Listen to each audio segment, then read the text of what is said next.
ఎవరైనా తమ తమ సెల్ ఫోన్ల ద్వారానే పంపించవచ్చు, డిజిటల్ మాధ్యమం ట్రాన్స్ఫర్ చేయొచ్చు, ఆన్లైన్ల ద్వారా స్వచ్ఛందంగా ఇవ్వండి. ఇది దేశం కోసం పనిచేస్తున్నటువంటి పార్టీ, ప్రజల ద్వారా స్థాపించినటువంటి పార్టీ, ప్రజల సంక్షేమం కోసం పనిచేస్తున్నటువంటి పార్టీ, ప్రజలు నడిపిస్తున్నటువంటి పార్టీ. మాది ఏ కుటుంబానికి సంబంధించిన పార్టీ కాదు. దేశంలో 90% రాజకీయ పార్టీలను కూడా కుటుంబాలతో నడుస్తున్నటువంటి పార్టీలు, కుటుంబాల కోసమే పనిచేస్తున్నటువంటి పార్టీలు, కుటుంబాల ఎజెండాగా పెట్టుకున్నటువంటి పార్టీలు. అవర్స్ ఇదే ఓన్లీ పొలిటికల్ పార్టీ. మేము ప్రజల కోసం, ప్రజల ద్వారా, ప్రజలతో స్థాపించబడినటువంటి పార్టీ. కాబట్టి అందరూ కూడా ఇవ్వాల్సిందిగా కోరుతున్నాను.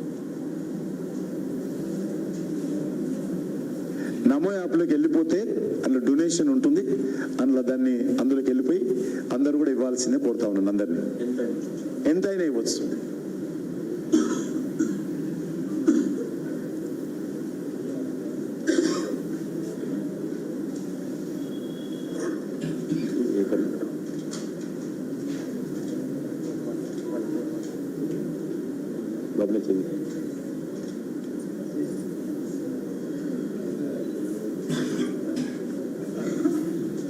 నేను ఇచ్చేశాను, మా అందరూ ఇవ్వాల్సింది కోరుతా ఉన్నాను.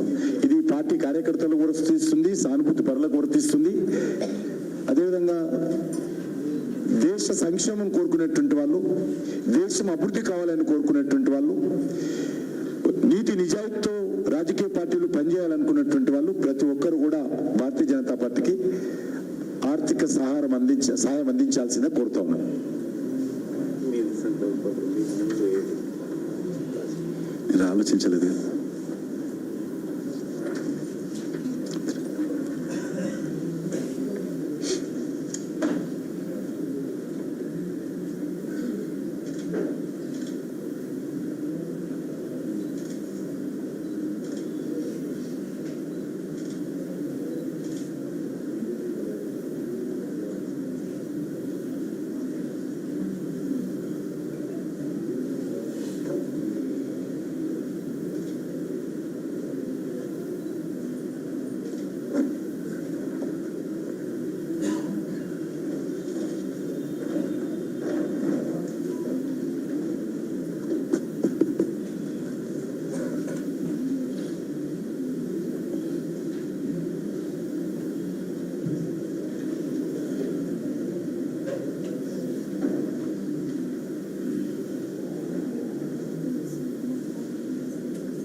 రాష్ట్ర అధ్యక్షులు మొదట సంకల్ప బాక్స్ లో వేస్తారు. మనందరం కూడా ఇంకేదైనా మీరు అడిగితే దాని తర్వాత మనందరం కూడా సంకల్ప పత్రం సజెషన్ అందరు కూడా వేసి వెళ్ళాలి, అందరు కూడా వేయించాలి.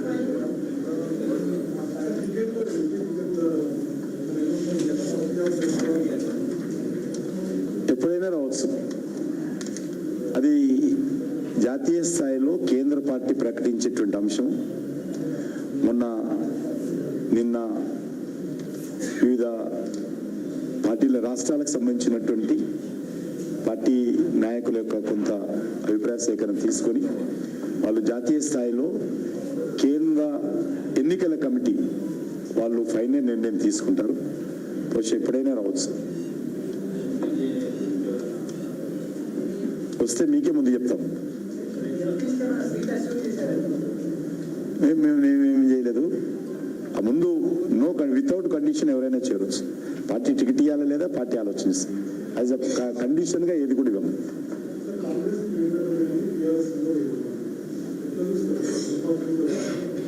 నేను అందరికంటే ముందు వెళ్ళాను. నేనే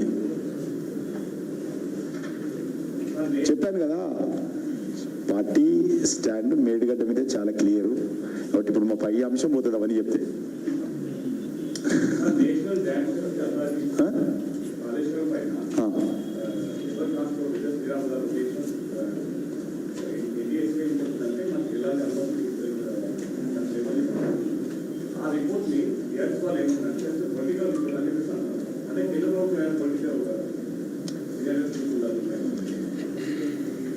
ఇప్పుడు నేను ఒక పార్టీకి సంబంధించిన అంశం పెట్టి ఇది పోతే ఏదైనా వస్తుంది ఒకటే నా బాధ ఏం లేదు. మాకు ఇచ్చే స్పేసే మీరు చాలా తక్కువ. మాకు ఇచ్చే టీఆర్ఎస్ పార్టీ మమ్మల్ని మెచ్చుకుంటుంది అనుకుంటున్నారు చెప్పండి. బీజేపీ చాలా మంచి రిపోర్ట్ ఇచ్చింది, లేకపోతే కేంద్ర ప్రభుత్వం చాలా రిపోర్ట్ ఇచ్చింది, మేము ఇంత కరప్షన్ చేసినా కూడా ఏమంటాం లేదు, మమ్మల్ని చాలా బాగా మెచ్చుకున్నారు. కేసీఆర్ చాలా అద్భుతంగా సూపర్ ఇంజనీర్గా మారి చాలా అద్భుతం ప్రాజెక్ట్ కట్టాడు అని చెప్పి మేము చెప్పాలని కోరుకుంటున్నారు. కాబట్టి ఆ రకంగా చెప్పము. వాస్తవం చెప్పినప్పుడు విమర్శిస్తారు. దానికి ఎందుకు బాధపడాలి మనం?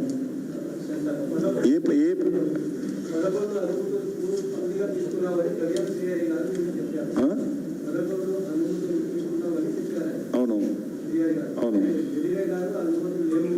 నాకు తెలియదు వెదర్ గారు ఏం చెప్పారో నేను తెలియదు. బట్ ఎన్ని అనుమతులు అని లెక్క తీయాల్సి వస్తుంది. బట్ వెదర్ గారు ఏం చెప్పారని నేను చూడలేదు, ఆ ప్రెస్లో వెళ్ళలేదు. ఇంకొక విషయం, గుడ్ న్యూస్ కూడా మీకు చెప్తాను నేను. హైదరాబాద్ డెవలప్మెంట్ కోసము డిఫెన్స్కి సంబంధించినటువంటి చాలా రోజులుగా పెండింగ్లో ఉన్నటువంటి సమస్యను పరిష్కారం చేశాము. నేను ఇటీవల ప్రధానమంత్రి గారిని, అదేవిధంగా డిఫెన్స్ మినిస్టర్ను క్యాబినెట్ మీటింగ్లో కలిసినప్పుడు వాళ్ళతో మాట్లాడి ఇది పరిష్కారం చేయండి, చాలా అవసరం ఉంది, చాలా రోజులుగా పెండింగ్ ఉంది, అక్కడ ఉన్నటువంటి మిలిటరీ అధికారులు అంగీకరించడం లేదు, కాబట్టి ఏ రకంగానైనా కొద్దిగా వాళ్ళని నొప్పించండి అంతే. మరి డిఫెన్స్ మినిస్టరు ప్రత్యేకంగా కేంద్ర ప్రభుత్వానికి సంబంధించినటువంటి డిఫెన్స్ అధికారులతో మాట్లాడిన తర్వాత ఈరోజు మరి NH-44 నేషనల్ హైవే 44లో భాగంగా హైదరాబాద్ టు కామారెడ్డి రూట్లో వెళ్ళేటువంటి మార్గానికి సంబంధించి, అదేవిధంగా హైదరాబాద్ టు సిద్దిపేట్ రూట్ ఏదైతున్నదో దానికి సంబంధించి మరి ఎలివేటెడ్ కారిడార్ కానీ టనల్ రోడ్డు కానీ ఈ రెండింటి కోసము డిఫెన్స్ మినిస్ట్రీ తెలంగాణ ప్రజల సౌకర్యార్థం కోసం 170 ఎకరాల భూమి, డిఫెన్స్ భూమిని HMDAకు బదిలీ చేయాలని చెప్పి రక్షణ శాఖ అంగీకరించింది. ఇది రాష్ట్ర ప్రభుత్వాన్ని కూడా మేము నిన్ననే లిఖితపూర్వకంగా కేంద్ర ప్రభుత్వం ఆ డిఫెన్స్ మినిస్ట్రీ స్టేట్ గవర్నమెంట్కు లిఖితపూర్వకంగా కూడా తెలియజేయడం జరిగింది.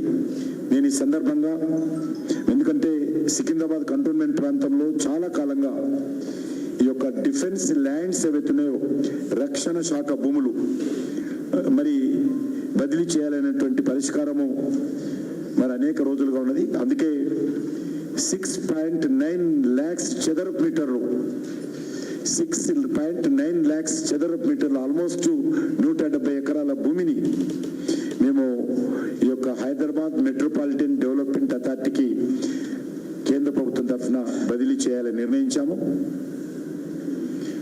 ఇది రాష్ట్రపతి ఆదేశాలు కూడా, రాష్ట్రపతి యొక్క అనుమతి కూడా డిఫెన్స్ ల్యాండ్స్ అన్ని కూడా ఇచ్చినప్పుడు మరి త్రివిధ దళాలకు అధిపతి అయినటువంటి రాష్ట్రపతి ఆమోదం కూడా తీసుకోవడం జరిగింది. ఇది మరి చాలా తెలంగాణ నరేంద్ర మోడీ గారికి, అదేవిధంగా డిఫెన్స్ మినిస్టర్కు పూర్తి స్థాయిలో ధన్యవాదాలు తెలియజేస్తా ఉన్నాను తెలంగాణ ప్రజల తరఫున.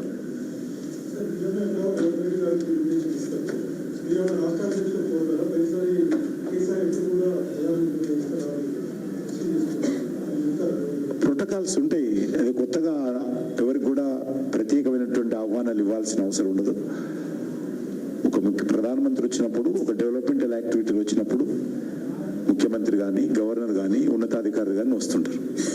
సాంప్రదాయం ఉంది. ఆ సాంప్రదాయం గతంలో కేసీఆర్ తొంగలో దొక్కాడు.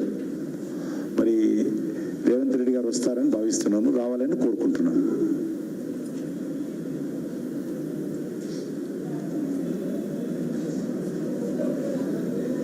ఈరోజు మా యాత్ర చివరి రోజు. ఈ యాత్ర అంబర్పేటలో జరిగేటువంటి బహిరంగ సభతో నా యాత్ర ఈరోజు పూర్తవుతుంది. దాన్ని కూడా మీరందరూ రావాలి. అది కాకుండా హైదరాబాద్ నగరంలో మేము జాతీయ సాంస్కృతిక మహోత్సవాలు నిర్వహిస్తా ఉన్నాయి. ఈ రోజు నుంచి పీపుల్స్ ప్లాజాలో జరుగుతూ ఉన్నాయి. ఈ రోజు నుంచి 3 రోజుల పాటు అనేక రాష్ట్రాలకు సంబంధించినటువంటి కళాకారులు సాంస్కృతిక ప్రదర్శన ఇస్తారు. అదేవిధంగా వివిధ కళలకు సంబంధించినటువంటి ప్రదర్శన ఉంటుంది. టెక్స్టైల్కి సంబంధించినటువంటి అన్ని రాష్ట్రాలకు సంబంధించినటువంటి స్టాల్స్ ఉంటాయి. అన్ని రాష్ట్రాలకు సంబంధించినటువంటి ఆహారపు ఫుడ్ అందుబాటులో ఉంటుంది. కాబట్టి హైదరాబాద్ చుట్టుపక్కల తెలంగాణ ప్రజలందరినీ కోరుతా ఉన్నాను, ప్రతిరోజు సాయంకాలము 5:30 గంటలకు ఈ యొక్క 4-5 రోజుల పాటు ఈ సాంస్కృతిక ఉత్సవాలు జరుగుతాయి. ఇందులో భాగంగానే టెక్స్టైల్ మినిస్ట్రీ ద్వారా 5వ తేదీ నాడు సాయంకాలం 4 గంటలకు సారీ వాక్ అంతేనా సారీ వాకథాన్ అనేటువంటి కార్యక్రమం ఉంటుంది. దాన్ని కూడా హైదరాబాద్లో ఉన్నటువంటి వివిధ విద్యా సంస్థలకు సంబంధించినటువంటి గర్ల్స్, అదేవిధంగా టీచర్స్, అదేవిధంగా NGOs, వివిధ ఆర్గనైజేషన్స్లో ఉండేటువంటి మహిళలు అందరూ కూడా మొదటిసారిగా మన హైదరాబాద్ నగరంలో సారీ వాకథాన్ ఉంది. దీన్ని అందరూ కూడా మరి ఈ కార్యక్రమంలో పాల్గొనాల్సిందిగా కూడా, ఇది గవర్నమెంట్ ఆఫ్ ఇండియా తరఫున జరిగేటువంటి